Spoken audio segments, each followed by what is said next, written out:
Oi, pessoal. Então vamos continuar aqui com a nossa quinta aula desses conceitos básicos de teleproteção. Vou falar agora um pouco sobre ondas portadoras em linhas de alta tensão, que em teoria nada tem a ver com teleproteção.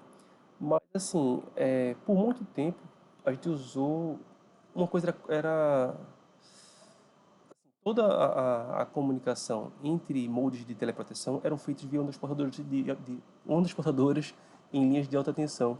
Ou seja, para algumas pessoas isso meio que virou sinônimo, tá? E eu vou tentar dizer o que é esse tal de OPLAT, tá bom? Então, vamos lá. O que é carrier? Vou dar um spoiler. Carrier não é teleproteção, é diferente. Carrier significa portadora, tá? E o que seria isso? A onda portadora é um tom emitido em uma determinada frequência. Ela sozinha não transmite qualquer informação para qualquer informação. Para transmitir informações no sinal da onda portadora, o modem altera a amplitude, a frequência ou a fase do sinal, ou qualquer combinação entre elas. Este processo é conhecido como modulação. Eu coloquei sublinhado frequência, que é justamente o caso do que a gente usa no sistema OPLAT, que a gente usa aqui na Chess, tá bom? Então, quando você ouvir falar em carre, OPLAT, PLC, entenda que é a mesma coisa, tá? OPLAT é essa sigla que eu falei antes, né? Ondas portadoras em linhas de alta tensão. E PLC é a sigla em inglês, Power Line Carrier, tá bom? Então,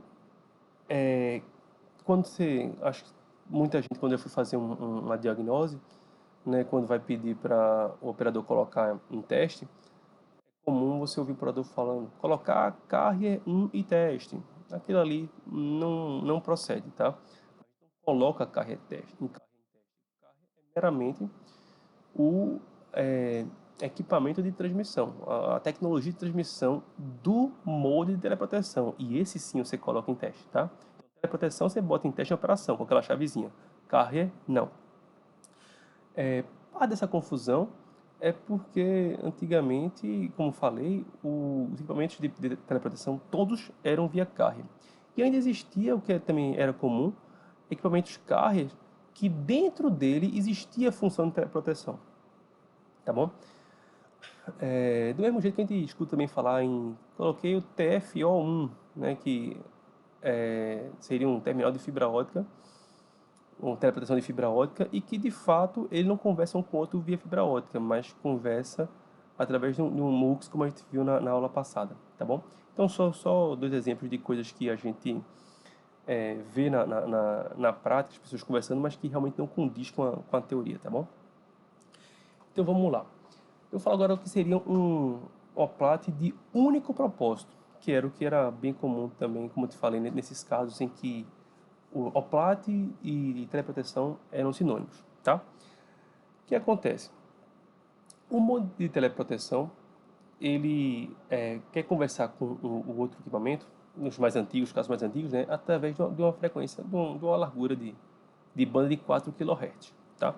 Dentro dessa largura, ele coloca o sinal de guarda, que já conversou um tempo atrás o que seria esse sinal, né? Que é para falar para o equipamento remoto de que está tudo bem, a comunicação, eles estão conversando e que não está havendo comando nenhum.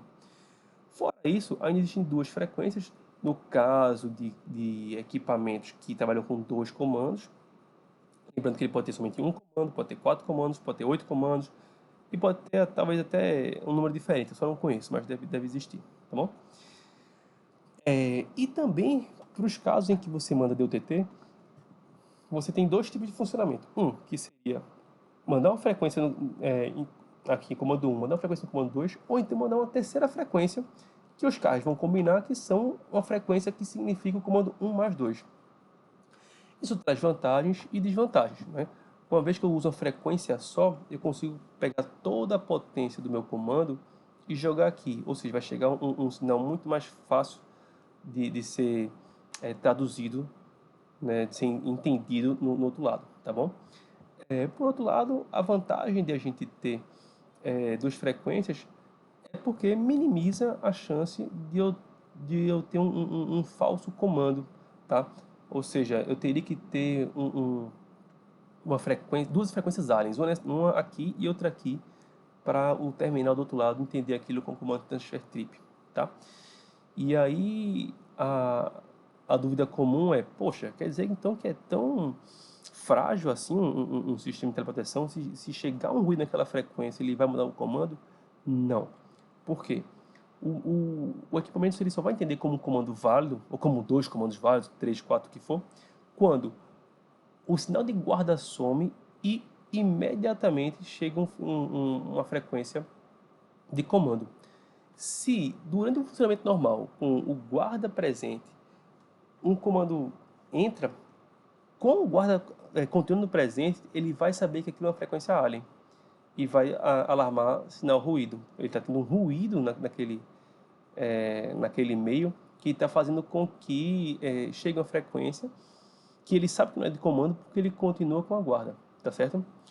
Aí você pode dizer, tá, mas então se por acaso eu tiver uma falha de transmissão que faça com que meu guarda suma e depois apareça um comando de transmissão, uma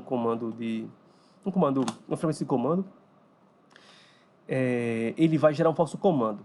Também não, porque quando esse guarda some, o equipamento ele vai esperar imediatamente depois da frequência de comando. Se essa frequência de comando não chegar naqueles poucos milissegundos depois, ele vai subir um alarme de recepção. E ele não vai, como é que eu posso dizer? Ele não vai entender, ele não vai processar nenhuma frequência de comando até que ele volte a receber guarda, tá? Então, ou seja, tem que ter uma combinação muito precisa de você perder o guarda e imediatamente depois surgir esse sinal de comando. Isso é uma coisa que é, assim, praticamente impossível, tá certo? Então, só para tranquilizar vocês de que mesmo se você usar comando 1, uma frequência para comando 1 mais 2, a chance de um comando indevido é extremamente remota, tá bom? Então, beleza. Eu acabei de mostrar para vocês como é que sai esse sinal do modem de teleproteção, tá bom? E onde é que entra o OPLAT aqui? O OPLAT vai ter uma frequência de portadora, tá certo? Que vai pegar este sinal que vem de 0 a 4 kHz e vai jogar numa frequência mais alta, que é de mais fácil transmissão. Em termos práticos, não é exatamente isso que acontece. Existe uma frequência intermediária, né? Existem as convoluções, existe uma matemática maior que eu acredito que não vale a pena mergulhar agora, porque não vai agregar muito ao entendimento da coisa, tá bom? Mas vamos aceitar isso aqui como verdade por enquanto, tá? Então, todas aquelas frequências eu vou agora somar 300 kHz, tá certo? Para frente. Agora, beleza, se o guarda serve para um modem de teleproteção falar para o outro que está tudo bem, o sinal de piloto ele serve para um transceptor OPLAT falar com outro transceptor OPLAT e dizer que está tudo bem, tá bom? Então, quando eu uso um OPLAT de único propósito, que eu não tenho mais de um sinal, eu posso fazer do meu guarda o meu piloto também. Porque na hora que eu perder o guarda, o carro não faz mais sentido. Na hora que eu perder o piloto, eu também vou perder o guarda, porque o OPLAT é um meio de transmissão do modem. Eu não tenho como dois modems conversarem entre si se o meio de transmissão deles não está ok. Tá? Então é muito frequente isso aqui. Guarda e piloto seriam uma coisa só quando eu estou falando de uma OPLAT de único propósito. Tá certo?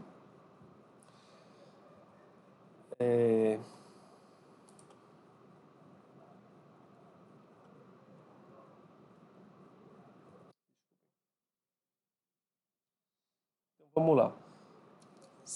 Eu falei agora tudo isso aí de 0 a 4 kHz da transmissão do modem, mas eu tenho também a recepção do modem, né? Afinal de contas, essa comunicação precisa ser duplex. Então eu vou usar na realidade uma banda de 8 kHz, 4 para um, 4 para outro. Mais uma vez, isso aqui é um exemplo muito comum, mas não é uma regra sem exceções. Você às vezes usa apenas 2 kHz para transmissão e mais 2 para recepção. Às vezes você usa 8 kHz, tá certo? mas 4 é uma largura de banda típica, vamos dizer assim, para essa comunicação via carro, pelo menos na chassi, certo? Então, agora que a gente já viu o plat de único propósito, vamos ver como é que funcionaria o equipamento misto multipropósito simultâneo. Certo? Vamos lá. Eu tenho a frequência do piloto, que a gente acabou de ver, que é, vamos dizer assim, o guarda do carro. Ou seja, é aquela frequência que um transceptor conversa com o outro para dizer, ó, tô bem, tá tudo certo, estamos conversando, não temos problemas de transmissão, tá certo? E no restante dessa frequência, geralmente esse piloto fica no final, tá? No restante dessa banda, eu vou colocar outros serviços, tá certo? Que pode ser, por exemplo, SAGE, canal de voz e rede WAN. Tá bom? Você viu aqui que eu não coloquei teleproteção ainda, tá? Mas poderia ser. Qualquer um desses serviços, tá? Nesse caso aqui que eu coloquei sem teleproteção, seria um carro exclusivo para comunicação, ou de voz ou de dados, né? Não necessariamente ia envolver teleproteção. Mas nada impede que eu tire um desses serviços e coloque um equipamento de teleproteção, aloque uma banda dedicada à teleproteção. E também nada impede que eu use vários sinais de teleproteção no mesmo carro, tá? Isso não é muito comum, tá? Eu vi isso somente em um enlace, tem um pé de galinha, mas normalmente a gente não tem um transceptor plat para um equipamento de teleproteção, tá bom? Então esse seria o equipamento misto multipropósito simultâneo, tá? E qual seria o equipamento misto multipropósito alternado? Eu tenho, no funcionamento normal, eu tenho o serviço 1, 2 e 3, seja ele qual for, não seria em teleproteção, tá? Seriam outros serviços. E eu tenho um piloto mais o guarda, ou seja, é aquela combinação em que uma frequência só serve aos dois. Tanto o carro quanto a proteção estão informando para o remoto que está tudo bem, tá? Na hora que eu perco esse sinal, ou seja, na hora que eu perco o guarda, eu sumo com os serviços e mando uma frequência com a potência máxima que o meu transmissor permite de comando, tá certo? Então, quando você vai usar um equipamento misto multipropósito alternado, você precisa lembrar que esse serviço vai por alguns milissegundos, ocasionalmente sair, tá certo? Vamos lá, alocação de bandas de frequência. A gente pode ter book, que seria uma banda única contígua. O que seria isso? Você tem uma frequência de transmissão e logo em seguida você tem a sua frequência de recepção, tá? Se você quiser fazer uma multiplexação FDM, você pode colocar também outras sequências de, de equipamentos, né? Trabalhando em frequências também, em frequências próximas da primeira teleproteção, tá bom? Quando a gente fala em BUD, a gente está falando em banda única descontínua, tá certo? Então, o que acontece? A gente tem um intervalo de frequência, né? Você tem uma banda de frequência para transmissão espaçada da sua frequência de recepção, tá? Isso aí é um caso comum na chassi de ter um espaçamento de 12 kHz, mas não existe nenhuma regra, nenhuma norma para definir isso aqui não, tá certo? E se você vai usar multiplexação FDM, né, multiplexação por frequência, você também pode fazer nesse caso, mas sempre dessa maneira, tá? Você não vai colocar a recepção de uma teleproteção junto da recepção, desculpa, a transmissão de uma teleproteção junto da sua recepção. Você vai distanciar a sua transmissão da sua recepção, mesmo que tenha outras frequências ativas no meio, tá certo? Bom, pessoal, essa foi nossa aula sobre introdução ao OPLAT. Espero que tenham gostado. E na próxima aula nós vamos falar sobre os detalhes do acoplamento do sistema OPLAT. tá bom? Muito obrigado.